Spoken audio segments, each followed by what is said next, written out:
You know that feeling when everyone else seems surprised by something, but you're not? A conversation shifts tone and you already sensed it minutes ago. A plan falls apart and you quietly think, of course it did. Someone makes a choice and you can almost see the consequence unfolding before it happens. And sometimes, instead of feeling capable, it feels isolating. People might call you intense or overly analytical.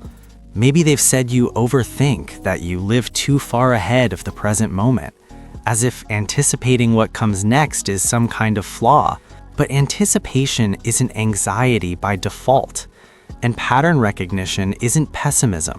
It's a way your mind learned to move through the world. When people talk about chess grandmasters thinking 10 moves ahead, they often describe it like magic, as if these players were simply born with rare talent, as if their brains came preloaded with something the rest of us never received. But that's not really what's happening. There's more going on here than people realize. When a grandmaster looks at a chessboard, they don't calculate every possible move from scratch. Research on expertise shows that their brains don't treat the board as 32 separate pieces. They see patterns, clusters, familiar configurations they've encountered thousands of times before. Neuroscientists call this chunking. The brain compresses repeated experiences into meaningful units. Instead of processing detail by detail, it recognizes the structure instantly. Functional MRI studies show that expert players activate areas linked to long-term memory and pattern recognition more than areas associated with raw calculation. They aren't thinking 10 moves ahead in a linear, exhausting way. They're recognizing where things are likely to go because they've internalized how similar situations tend to unfold. To an outside observer, it looks like foresight. Inside the brain, it's familiarity. And this doesn't only apply to chess. Some people grow up in environments where reading the room wasn't optional, where anticipating reactions helped avoid conflict, where noticing small shifts in tone, posture, or timing mattered. Over time, the nervous system adapts. It becomes efficient at scanning for patterns. It starts predicting, not because it wants control, because it learned that prediction feels safer than surprise. The prefrontal cortex, the part of the brain involved in planning and simulation, becomes highly practiced. The amygdala, responsible for detecting threat, may become finely tuned to subtle cues. Together, they create a mind that runs quiet simulations in the background. If I say this, what happens next? If they respond that way, what does that mean? If this continues, where does it lead? It can feel like you're playing chess in conversations, in relationships, in career decisions, not in a manipulative way, in a protective one. And here's the part that rarely gets said. This isn't better or worse than living moment to moment. It's simply different wiring shaped by experience. Some people move through life responding. Others move through it anticipating. Both are human. Neither is superior. The grandmaster's mind is extraordinary on a chessboard, but put that same brain in a completely unfamiliar game and it looks ordinary again. Expertise is contextual. The same is true for you. Your ability to think several moves ahead may shine in strategy, planning, leadership, or navigating complex social dynamics. In other spaces, it may feel like overthinking, like mental noise that doesn't switch off. There's a quiet trade-off here. When you're always projecting forward, the present can feel slightly out of reach.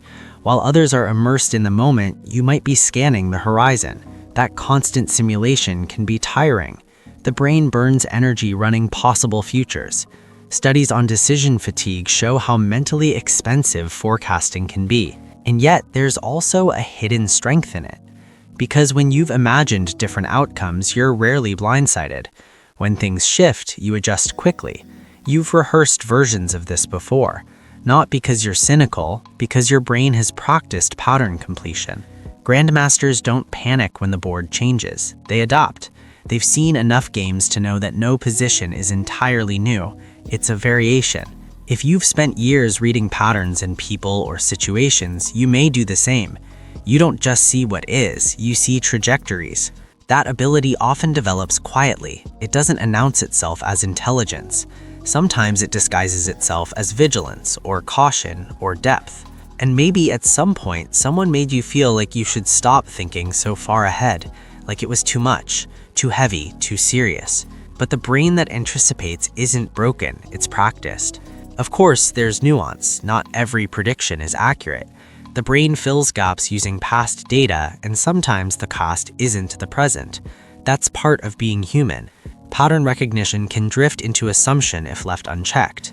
Even grandmasters make mistakes when they rely on familiar patterns in unfamiliar territory, but that doesn't invalidate the capacity itself. It simply means the skill, like any other, needs balance.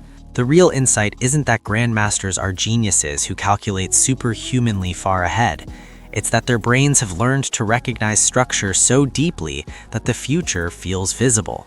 And if you often feel like you're already 3 conversations ahead, 3 scenarios ahead, 3 possibilities ahead, it may not be anxiety alone. It may be a mind that learned to study the board carefully. Not because you wanted to win, because you wanted to understand. There's something deeply human about that. To map the terrain before stepping forward, to sense where things might lead, to look for patterns in the noise.